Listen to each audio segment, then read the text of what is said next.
Hello everybody and welcome to Theology 101. Today we are going to talk about the image of God and why it matters today. First, we need to define the image of God. On the final day of creation, God said this, "Let us make man in our image, in our likeness." The Hebrew word for image is tselem, which means to carve, and the Hebrew word for likeness is demuth, which means to be like. In Hebrew, there is no conjunction between these two words separating them from one another, meaning that these are seen as synonyms and are put together to emphasize that God created man in his image or likeness. So what does that mean? Let's jump in to find out. We need to understand what an image of a person represented during those times. An image of a person represents that person. In ancient times, a king would put his image on wood or stone throughout his kingdom to display his dominion. An image of a person also points to ownership. For example, in ancient times, it was thought that the essence of different gods inhabited the different images that were carved of these gods in the form of idols. So if a person fashioned for himself an idol made out of wood or rock, he or she would own the image of that god, thus holding the power of that god. This is why God commanded Israel to never make anything in his image,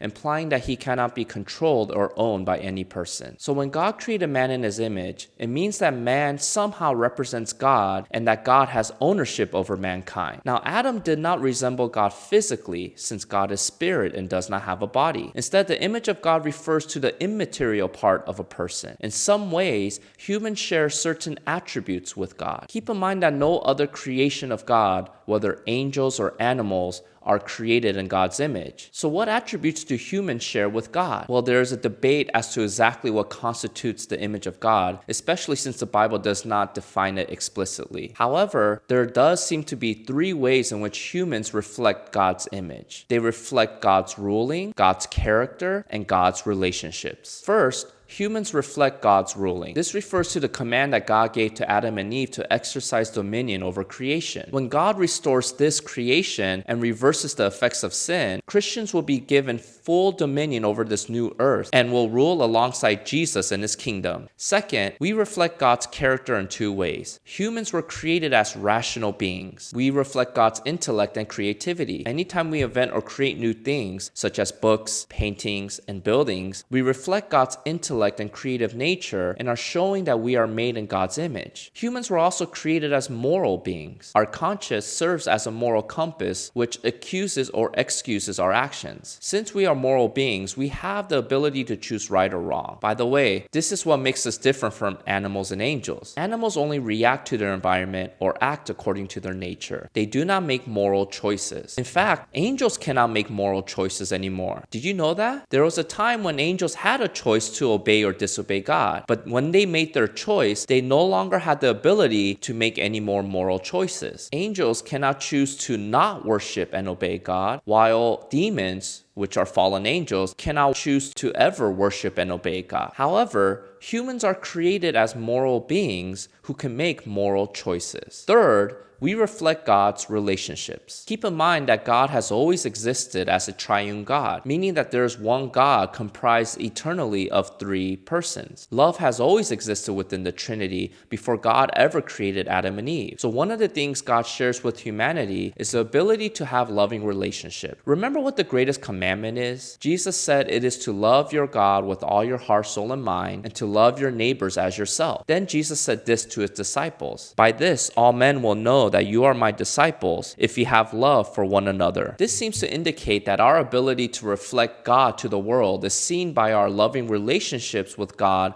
and one another. In fact, Jesus prayed for his disciples this way, "O righteous Father, even though the world does not know you, I know you, and these know that you have sent me. I made known to them your name, and I will continue to make it known, that the love with which you have loved me may be in them, and I in them." Do you notice that our love for one another is built on the love that already existed between God the Father and Jesus? In other words, the loving relationship that exists within the Trinity is reflected or imaged in us when we have loving relationships with one another and with God. But here's something we need to know. Although we can reflect God's image, we are like cracked mirrors because of sin. In other words, we are limited in reflecting God because of our sin. However, when God redeems a person, he also begins to restore the original image of God within them, much like a curator restores a painting. You see, in Christ, Christians become a new creation who reflect the image of God. Do you want to know how it looks for Christians to reflect God's image? Notice how the Apostle Paul describes Jesus. He is the image of the invisible God, the firstborn of all creation. The Greek word for image is icon, which is the same Greek word used in the Greek translation of Genesis chapter 1 verse 27. Paul elsewhere says that Christians are being conformed into the image of Christ when talking about salvation. And the reason why we are being conformed into the image of Christ is because Jesus is the complete image of God who not only represented God, but is also God himself. Although we might be cracked mirrors, through Christ, we will become restored image bearers of God. Like Jesus, we will have faith in the Father and submit to the Father's will. Like Jesus, we will choose to serve rather than be served. Like Jesus, we will choose to express mercy and compassion. Like Jesus, we can show love to other people. And like Jesus, we can show the world an accurate picture or representation of who God is and why they should submit to him, because we are also made in the image of God. If you want to read more about the image of God,